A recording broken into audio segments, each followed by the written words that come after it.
some reason when I said that, I didn't feel like I was speaking English. I got this box before I left for my trip, and I just didn't get the chance to open it. And, yeah, so, oh shoot, that's fine. So I have that to open with you. I also have a couple other books that have come into my life, and I wanted to give a reading update since I've been trying to be a more consistent reader, I guess I would say, this year.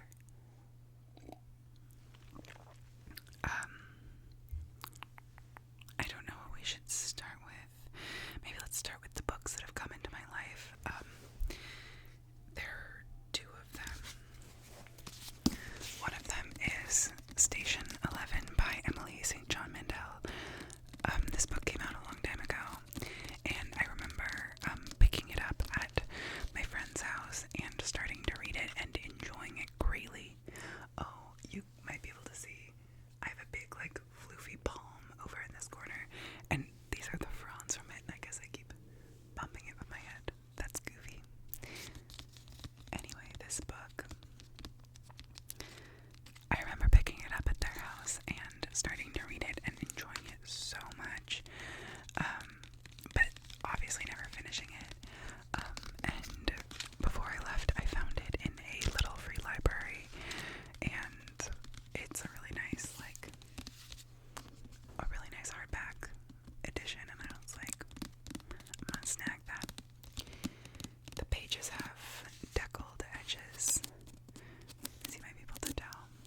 I don't love that, I'll be honest, but it does really create a certain ambiance of a book. Like, it reminds me of reading like Tale of Despereaux. I'm pretty sure it had deckled edges, and like those books that were the diaries of young women throughout periods of history. If you read those, let me know. Those occupy like a very specific niche in my brain of like getting them from the library and like wanting to enjoy them, and then like not, or like I would get them from the library and they would just like sit in my bedroom, and then I would return them. I was a real menace at the library as a kid. I remember when I figured out that you could check out like books for adults, like knitting DIY books and like cookbooks and like books about space or about the Grand Canyon or about like big books, like reference books, not the reference books, but like, and I would check those out. But then, because executive function is not my strong suit, I would not return them. And I remember at one point I had like $100 in fines at the library, and they wouldn't let me check out more books. But then apparently they made something where you got like one free pass, and so they were like, well, you have like $100 in book fees, and like they're all returned, but like you still can't check them out. But then they were like, well, there's this free pass and you can do that, and I was like, okay. And they're like, but you can't get more fees. And I was like, okay. And then I did, and I think that, I don't know, I got a new library card as an adult, I think, and then somehow I didn't have to pay those fees, or like maybe there weren't fees, but there was a new rule that like you couldn't acquire fees for books that were returned if you were under 18 or something. I don't know. Also had to say, I was a menace at the library. Like, I'm sure they were not thrilled by my inability to return the books on time.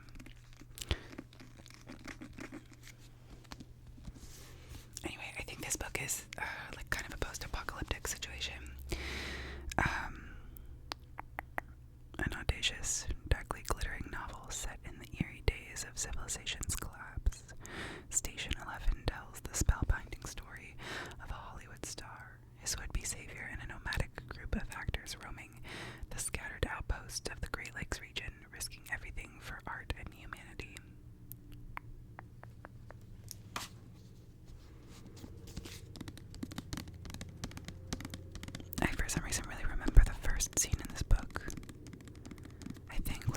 theater.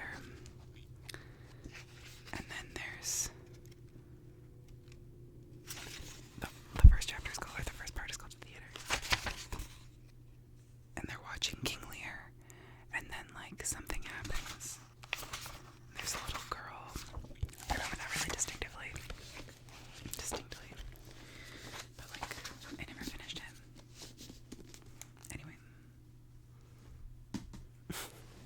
The next book is actually really sweet. It's a tome, let me tell you.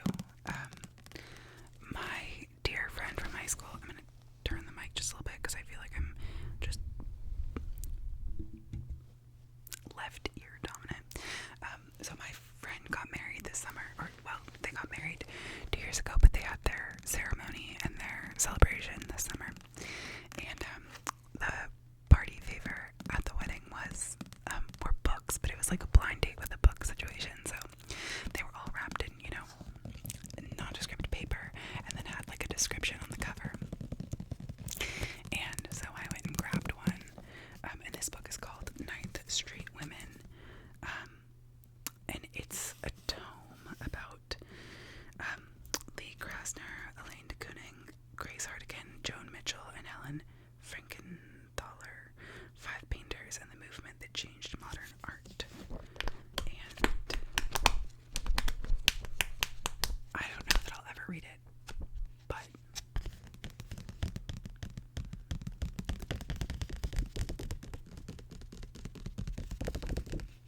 if someday I do, I think I'll learn a lot.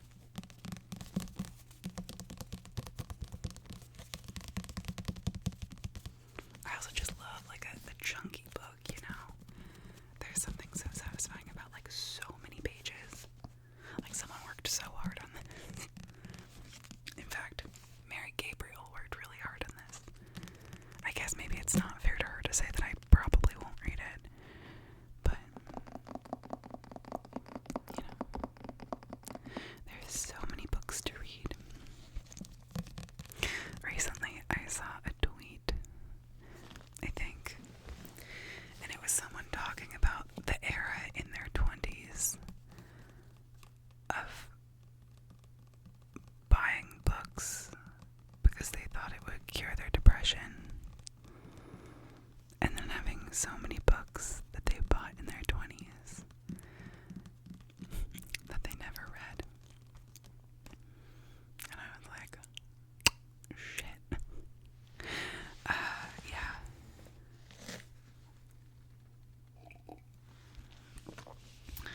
I don't know how one is meant to cope with the knowledge that there are so many books that they would like to read, and yet finite time in which to read them. I'm not sure. And the books that I end up reading, what is the defining factor in that, There are so many books that are on my shelves as I'm looking at them right now that I want to read so badly, and have wanted to read, and will want to read.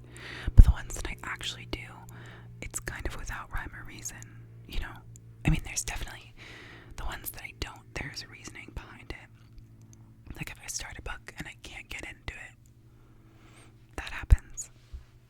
Excuse me. But, anyway, maybe that's just a facet of life. That there's so much to do. As I go back to tapping on a book.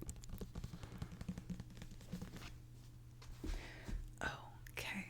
Oh, and then, should I do my reading update now? Yeah, I'll do my reading update now. And then we will open the box of the book of the month. Okay, so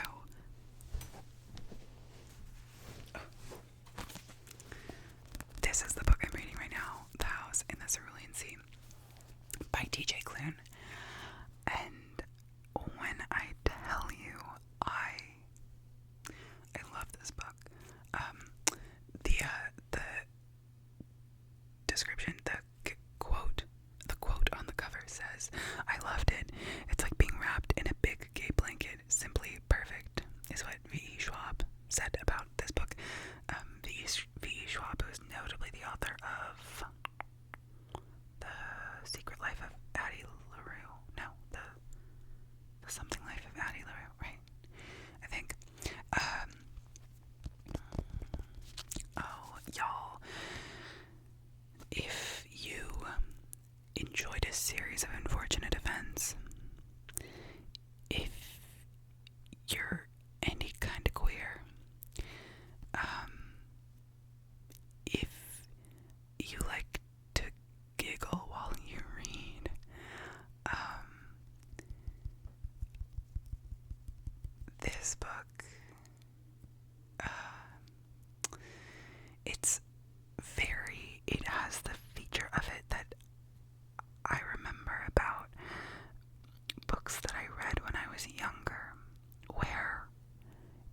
has utterly transported me to the place where it takes place. On the island of Marseilles, I think. Marseilles. I don't know. It doesn't say. Marseilles. Whenever I say Marseilles, I don't want you to think I'm trying to say Marseille. That's not it. This book is incredible. I'm enjoying it so much. I love books that remind me of the experience of reading a book as a child, where it's just so captivating and rich. So this novel, the main character is named Linus. He is, a very by the book person and lives his life by a set of rules and doesn't deviate from them, and is kind of like a sad main character at the beginning, and lives a very small life, working at the department in charge of magical youth. Magical youth in this world are vilified. It's not like some Harry Potter shit. I mean, kind of, but it's not a source of awe. It's a source of fear. And so he is like a caseworker for the department in charge of magical youth, and he is, the consummate government worker. He's like, well, it doesn't, I just do my job, and it doesn't matter what happens to these kids after I report on them, and that's, that's above my pay grade, essentially.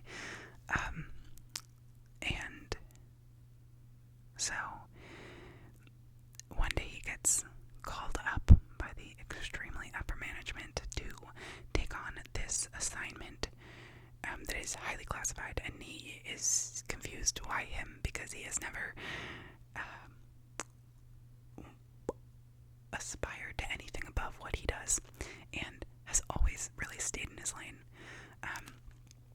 And he gets sent onto this journey to this island filled with magical youth, and run by a man named Arthur Parnassus, who is enchanting to Linus, but he can't put his finger on it. It's delightful. He is surrounded on this island by a garden gnome, an island sprite, a jellyfish-like creature that wants to be a bellhop,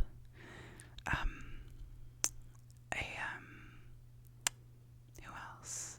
A boy who turns into a dog, which doesn't seem that bad, except for that when he turns into a dog, and if he bites someone else, that then they have the the power to transform in the same way. And most notably, the Antichrist, who is embodied in a 6-year-old child named Lucy. It's a delightful book. I can't stress how much I'm enjoying this book. I'm about, a third of the way through. It's been a book too, and I love this in a book, that I can put down and then come back to and know exactly what was happening. It's very easy to put down and pick up, which is great for me because I have a pretty short attention span as it is. But yeah, I'm loving this book. And apparently I think there's a sequel, maybe. Anyway, so big wreck on this one. Okay, let's open up my book of the month books. So this is kind of a big box. I have book of the month is I think I've probably mentioned this on the channel before, but it might have been a while because I thought I had cured myself of this malady, which is that I can never order a subscription box because I can't remember a goddamn thing, and I will just continue to let them things, because I forget about it, and then I'm like, oh, I'm gonna cancel it, and then I'm like, but I like the thing so much, you know, it's like a bad call. And this year I was like, oh, I'll subscribe to Book of the Month, and then I won't buy books otherwise. That has not happened, obviously. But every time I think about canceling Book of the Month, I'm like, no. And so I just haven't done it. That being said, not every month there's books that I want. And so this past month I didn't order the Book of the Month. I think that I ordered like other books that are in the like library that you can order from them. Anyway, I don't remember the books that are in here. I couldn't tell you, quite honestly. Oh, well, let's get into it. This one actually might have been the book of last month's Book of the Month. And it's funny because I just saw maybe on Instagram or Twitter, not on YouTube, someone saying if you liked a certain book that I can't remember, you'll like this one. This book is called, this is a July 2022, it says on the back. This book is called Tomorrow and Tomorrow and Tomorrow. And all I can think of is,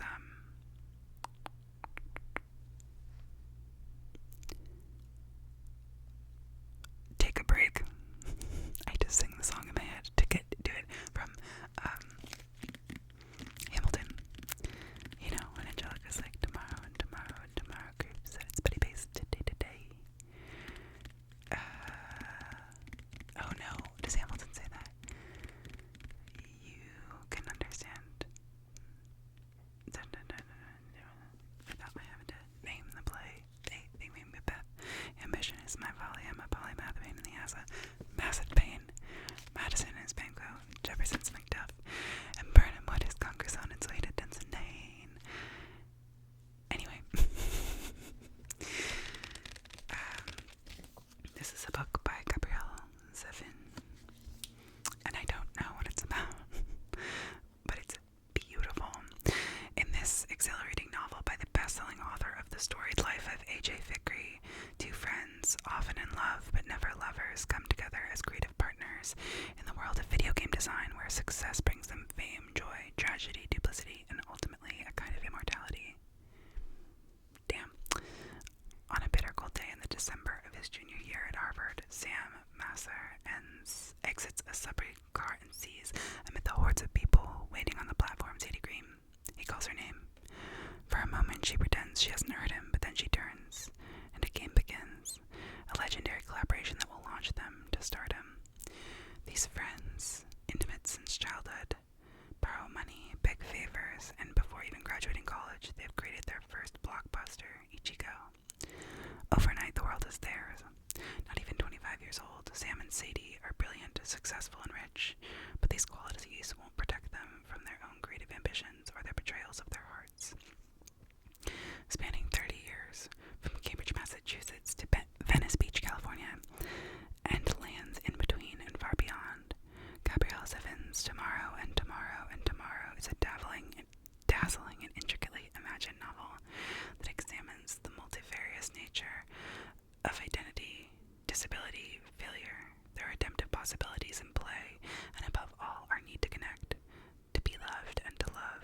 Yes, it is a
mysteriously piercing joy at the beauty of the world. It recognizes that light and dark, birth and death, bitter and sweet are forever paired. If you've ever wondered why you like sad music, if you find comfort or inspiration in a rainy day, me on this like cold August day in my sweatpants, getting like happily cozy on the couch. If you react intensely to music, art, nature, and beauty, then you probably identify with the bittersweet state of mind. With quiet, Susan Cain urged our society to cultivate space for the undervalued, indispensable introverts among us, thereby revealing an untapped power hidden in plain sight. Now she employs the same mix of research, storytelling, and memoir to explore why we experience sorrow and longing, and how embracing the bittersweetness at the heart of life is the true path to creativity, connection, and transcendence. Cain shows how a bittersweet state of mind is the quiet force that helps us transcend our personal and collective pain. If we don't acknowledge our own heartache, she says, we can end up inflicting it on others via abuse, domination, or neglect. But if we realize that all humans know, or will know, loss and suffering, we can turn towards one another. At a time of profound discord and personal anxiety, bittersweet brings us together in deep and unexpected ways. Wow, I am massively excited to read this. This was the April book of the month, or it was one of them. Yeah.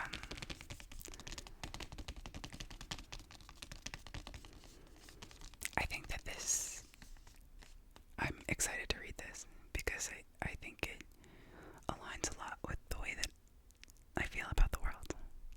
Sometimes I feel like I feel things too strongly, and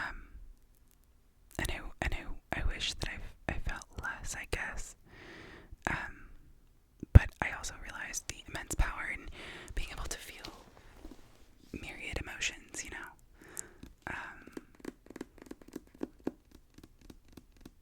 Yeah.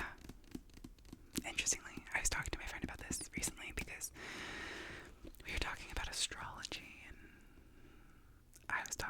we were talking about the ways that emotions move through our bodies, and she said, do you ever have like moments where you need to just like feel the feeling in your body so that it doesn't like completely overwhelm you? And I was like, no, I need my feelings to completely overwhelm me. If I don't allow them to do that, I don't think that I feel them, and then I think that they'll just continue to like bubble up inside of me, and if I don't like exhume them, then and by that I mean like let them just like toss me against the rocks, then I don't feel like it's done. Which, you know, if you're an astrology person, you might think, girl, is your moon in Aries? And to that I would say, yeah, absolutely it is. But yeah, I think for me, all emotions feel unresolved unless they are felt to the utmost, whether that be like joy or sorrow or anger or, you know, discomfort or, you know, any feeling. Anyway, so I'm excited about this.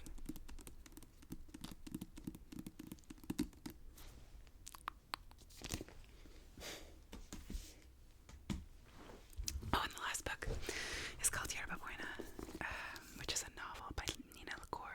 I can't remember what this one is about either, so we'll just read it. It was the May book of the month.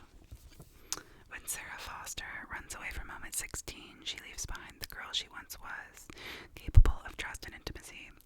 Years later, in Los Angeles, she's a sought-after bartender, renowned as much for her brilliant cocktails as for the mystery that clings to her.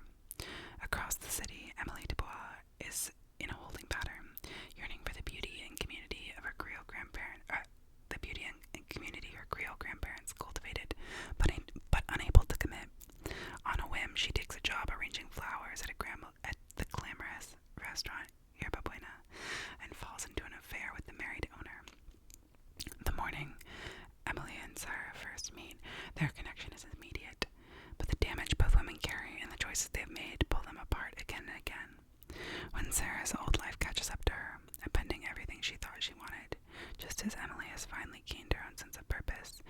must decide if their love is more powerful than their pasts.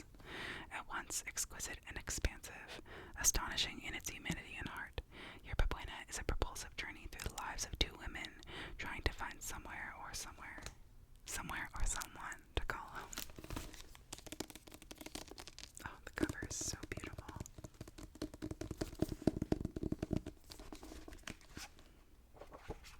These books are all really big print.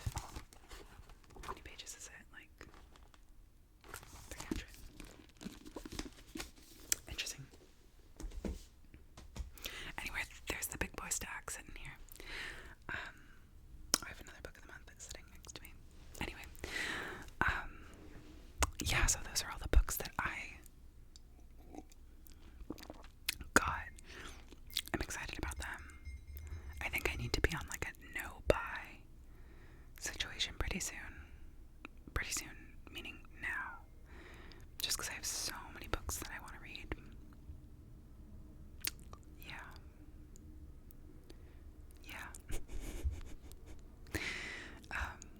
Yeah, after my Barnes & Noble haul of the early summer,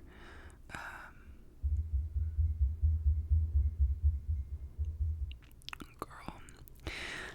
Yeah, but I think my next, book that I'll read after the House in the Cerulean Sea is probably going to be Department of Speculation. Honestly, I might just read it now. I think I could read it in like a day. It seems like that kind of book.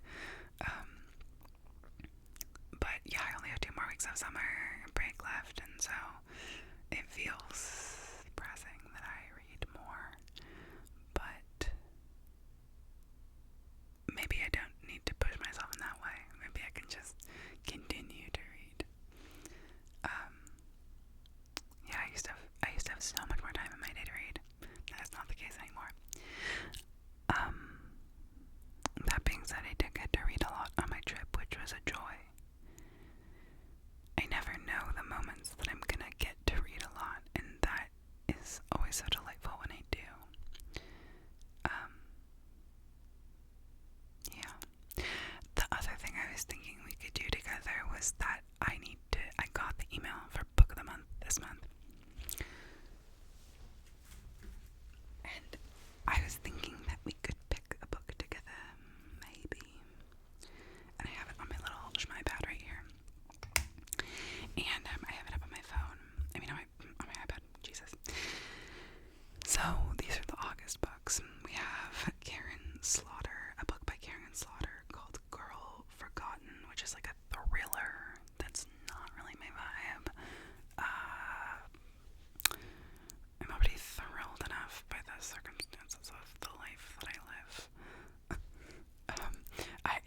I don't really like thriller novels necessarily. Okay, so that's a no for me. Gothic fiction. What is gothic fiction? Okay, this next book is Small Angels by Lauren Owen. Oh my god, I was gonna try and show you, and then, like, I totally fucked it up. How did I do that? Okay. In this small village where even trees have secrets, a wedding reunites old friends and awakens ghosts of the past. What? Wait, let me turn this on Do Not Disturb mode so I don't get texts. Okay, wait, the cover of this reminds me of like a Hosier album, you know? Okay, so that's a maybe. Let's look at it. Okay, good to know. Supernatural LGBTQ plus themes. Hell yeah. Wedding and rural. Okay.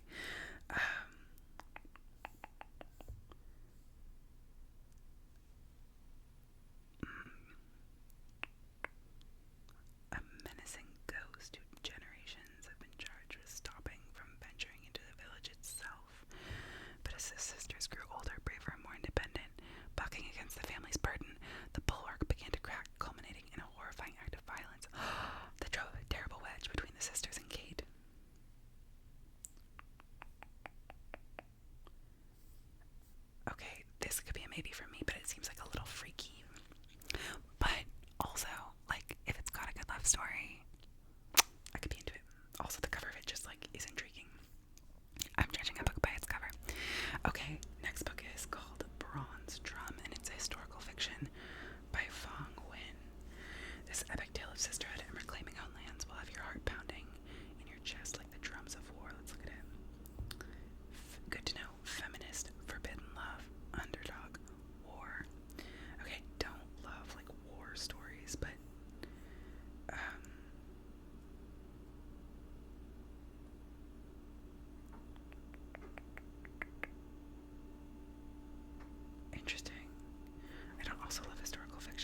estate, check. Bundle of family secrets, check. Folks getting picked off like flies, check. Trust no one, no thanks. I prefer to trust everyone. Contemporary fiction, oh Jesus. This is gonna be Achilles heel for me. This book is called When We Were Bright and Beautiful, a novel by Gillian Medoff. In this gripping story set in the shadows of New York's elite. Well, girl, you know I watch so much Gossip Girl, like, you can't do me like that. Okay, one family begins to unravel in the wake of a scandal. Actually, that sounds kind of boring. I don't know. Quick take. Okay, no, wait, that's what I read. Good to know. Family drama, legal thriller, unsettling New York City. No. Okay, that's a no for me. It's a pass. Literary fiction by Jamie Ford. The Many Daughters of Fong Moy. Moving and kaleidoscopic, this lyrical story of inheritance explores the ties that bind us to past and future family. Damn it, it's sold out. Emotional, multiple viewpoints, non-linear timelines, cerebral.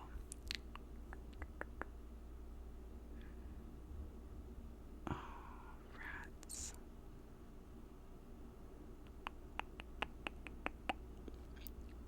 Wow, this sounds really good. The synopsis starts with the sentence, Dorothy Moy breaks her own heart for a living. Oh my god. What? What? Okay, this looks so good. I'm so sad it's sold out. Okay, I'm gonna add that to my DBR. So that's not gonna be it though. Okay, and the last one is a horror book. No thanks. If you think I don't like thrillers, you better know I don't love horror. The book is called The Devil Takes You Home by Gabino Iglesias. This nope, that's not a word. This surreal borderland genre bender follows the violent journey of one man trying to hold his family together. Sorry, it's a no for me, dog. Okay, I really want the Fong Moy book. Well, I could skip the month. How do I have 5 book of the month credits? Wait a minute. That can't be right. Ay, ay, ay. Ay, ay, ay. Okay, Small Angels actually sounds really good. Gothic fiction. Sign me